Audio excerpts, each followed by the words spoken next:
can call me stupid. Listen, you can call me sheep. You can say I'm lazy.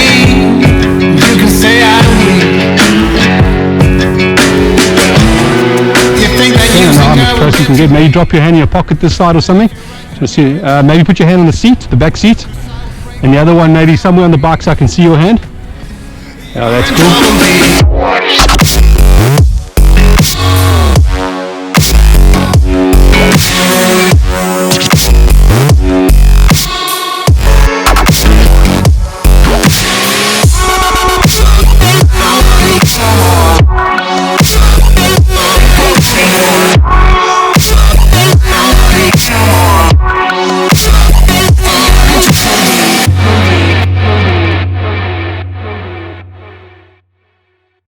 The GFX100. This is the long-awaited medium format camera with a class-leading 102 megapixel sensor. Incredible camera. Just a reminder that I am a Fuji ex-photographer, so there is always an element of bias in what I say. I love the gear, I love the company, I've been involved with them for quite a while. I do buy my own gear, I don't get given gear, but I always try to be as honest as possible, and I will point out things in the camera that I find need a little bit more work. So do bear that in mind when you watch my video.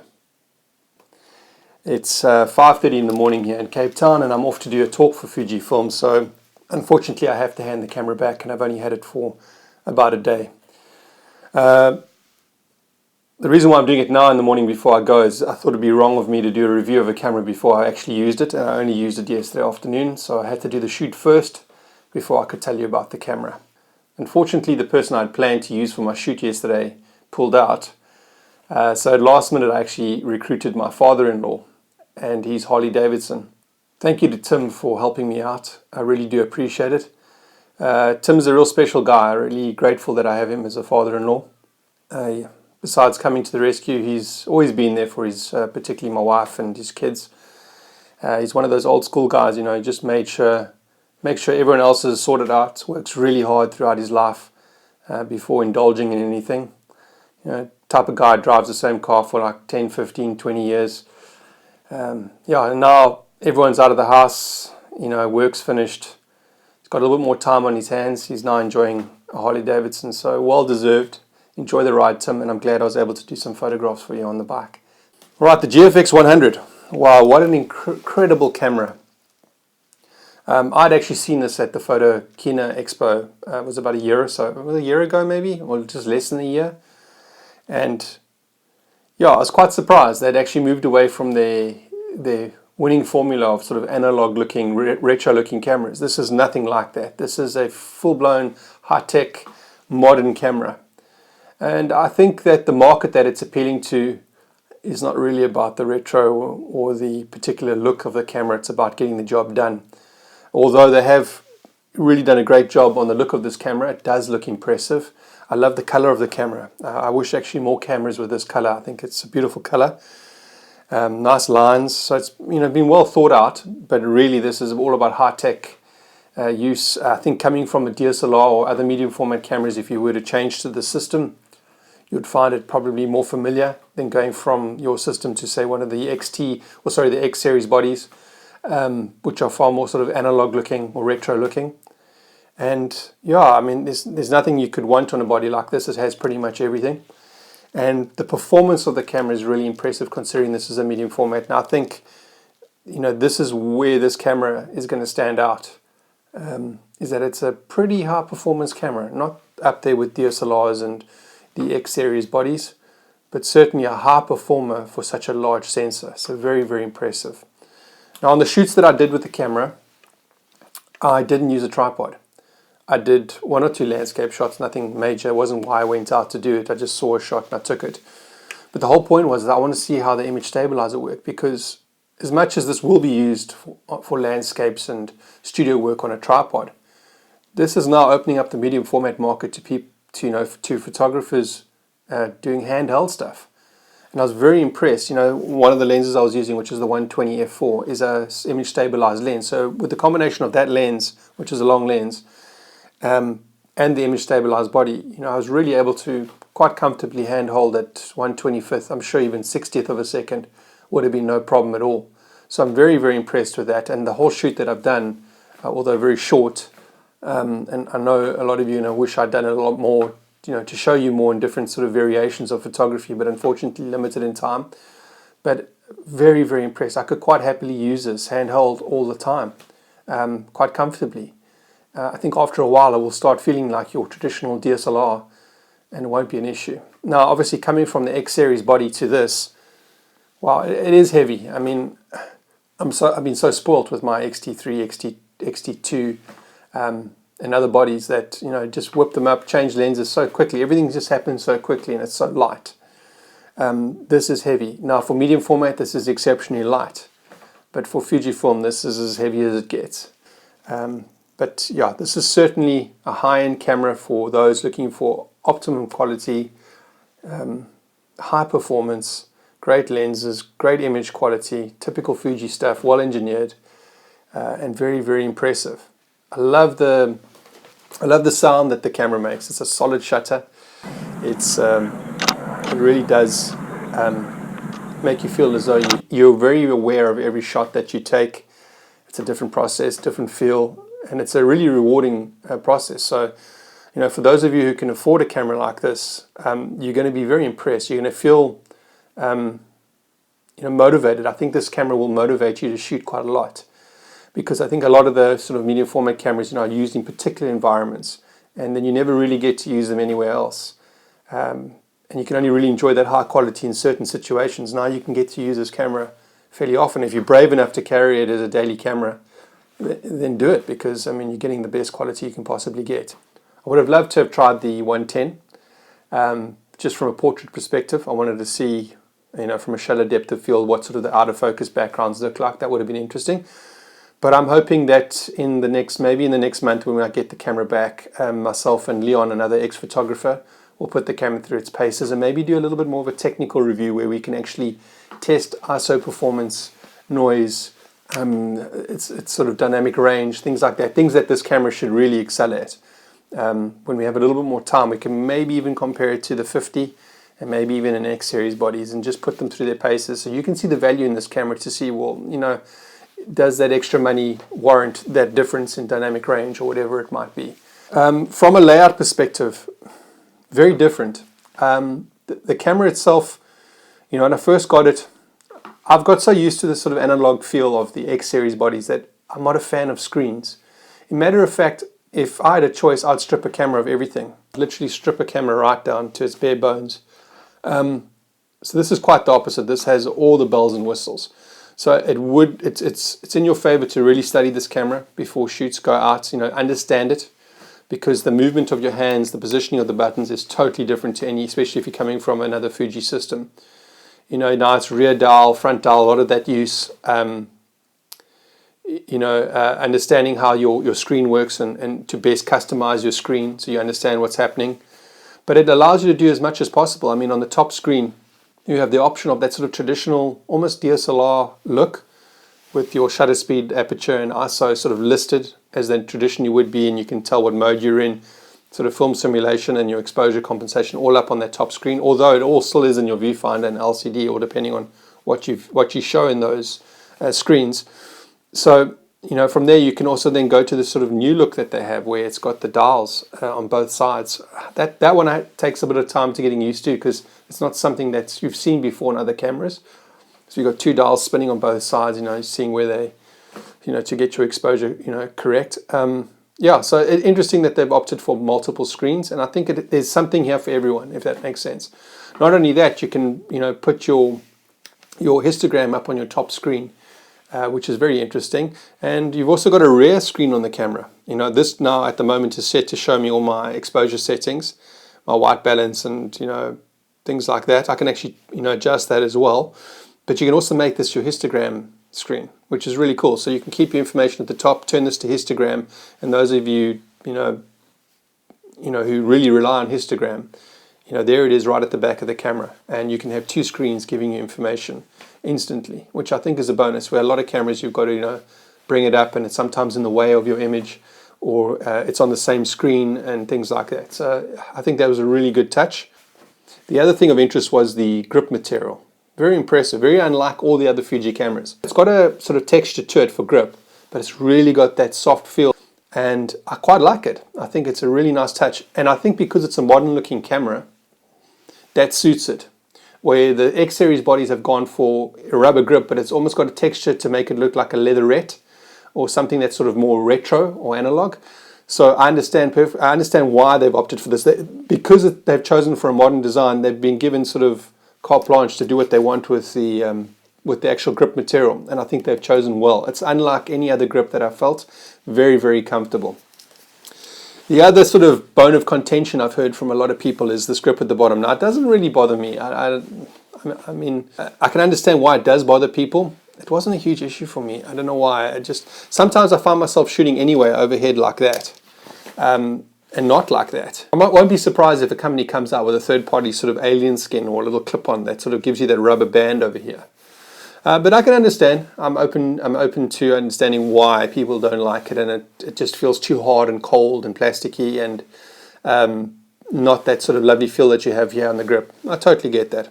I can also get why they've chosen to bring the color of the camera back into the grip, because it does make the camera look quite special and unique. So I suppose it's aesthetics over practicality. For me, it wasn't really a major issue. I got over it pretty quickly. You've got this, if you're going to talk about this grip being an issue, I think, though, I don't know if this is just because of the camera that I have, the model that I've been given, this little lock-off switch that engages the grip part of the camera spins too easy. It doesn't have a clear click, and literally I kept knocking it and I wasn't able to engage my shutter or one of the buttons on it. So that's something that I don't know if it's just the one I was given. It's very, very loose. So maybe, if you're going to complain anything about that, I think that would be more of a legitimate concern than the material on this, but that's a personal thing. A lot of the function buttons remain the same on the camera, in the sense that they're all programmable. You'll see two variations of the same programmable button. One is referencing the grip, one is referencing the main camera. They're kind of positioned in a way that you can recognize that they're the same button, grip-wise and camera-wise. And you can pretty much set them to the usual. There's nothing that you really need from a function button point of view. It's all here. You can program this camera to pretty much shoot any way, any style. Coming from Fuji gear, you'll be very used to the layout, the functionality of the buttons. Very well done. Pretty, really, really impressive the way they've kept the things that work on other systems, and they've run it through into this camera. I quite like that they've chosen to do a drive button on the back of on the left-hand panel of the top panel of the camera. And this is something I've been asking for. I know originally the X series bodies had a drive button. They took it away and they implemented it actually on the bottom of your ISO. Yeah, your ISO dial. Sorry, I'm trying to remember the top of the X series body. And it was a clicker. No, I didn't really like that. I don't like that drive dial being there. I prefer an instant drive dial on a function button.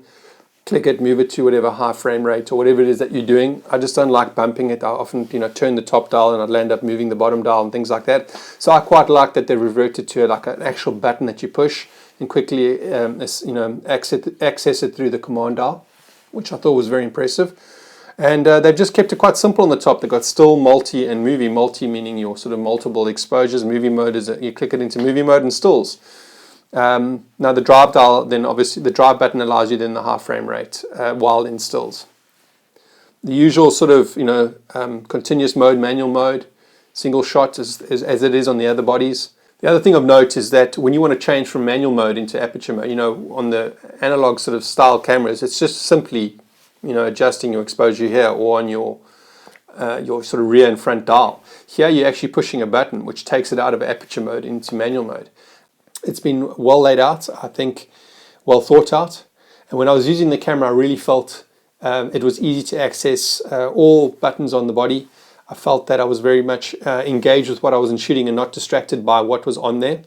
I shot a lot in auto ISO through aperture priority when I was doing non-flash work, and then full manual when I was doing flash work. And I found no issue changing between them, really.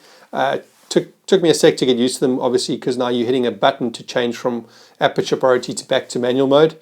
But easy enough to learn. It wasn't very complicated. And I think overall the shooting experience was amazing. I felt that the viewfinder, which I don't believe is class leading in its resolution, but certainly in its size. When you look through this viewfinder, you really feel attached to your sensor. You know in your mind that it's a large sensor, which gives you a lot of confidence when you're shooting, and it gives you, it's a great feeling to have such a powerful camera in your hands. But having a large viewfinder connects you to that sensor. I can't explain it, but you feel as though you're shooting onto a large sensor with a large viewfinder. You feel very much submersed in the image. You're not outside the camera, you're inside the camera.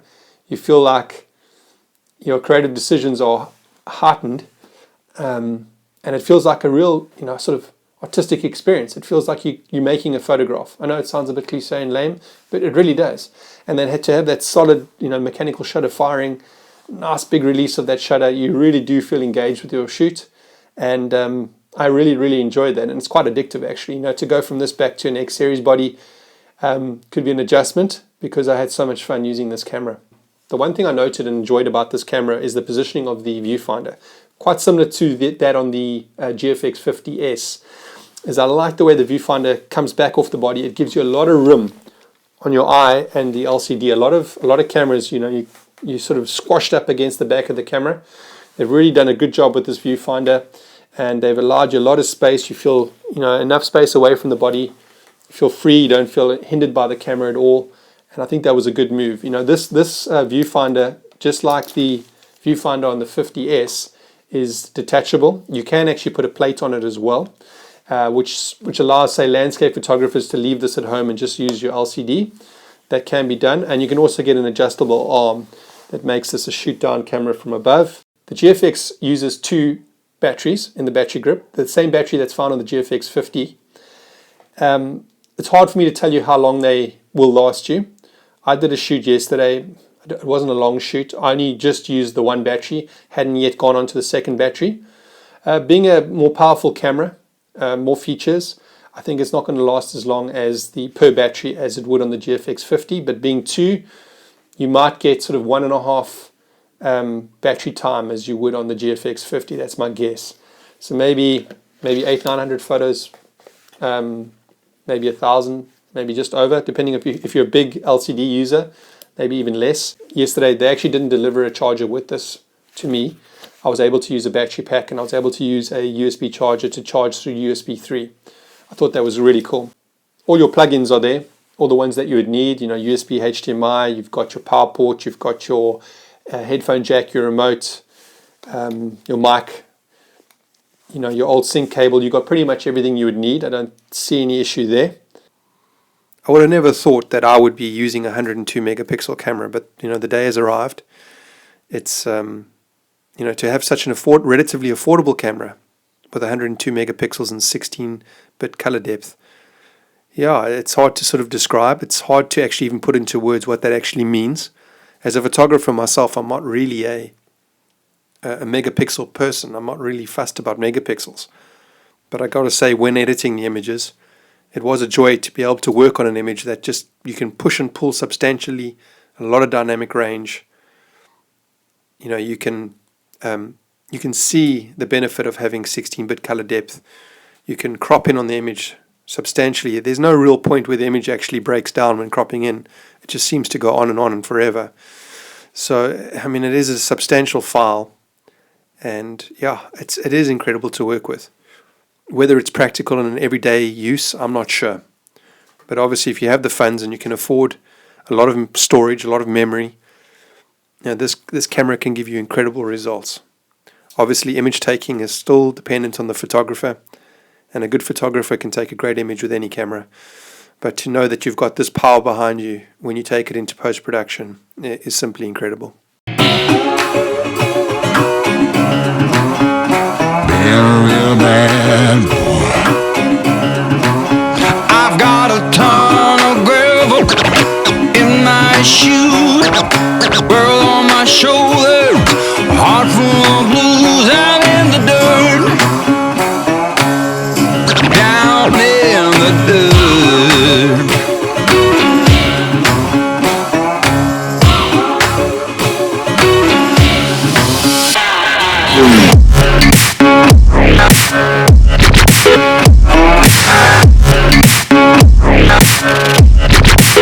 I've been a real bad boy.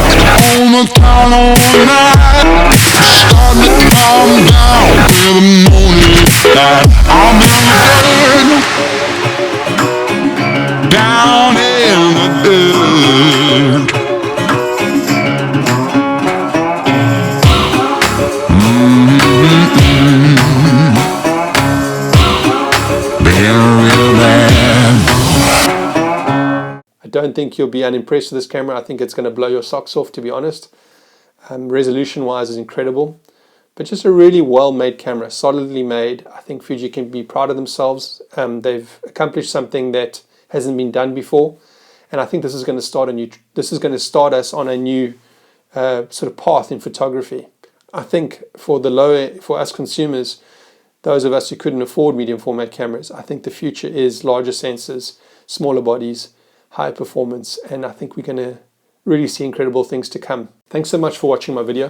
Thanks so much for your time. I do appreciate it. Thank you for subscribing, and those of you who haven't subscribed, please do hit the bell icon and you'll get notification of my videos, the usual. And yeah, just very grateful, and I hope you all have a great day, and God bless.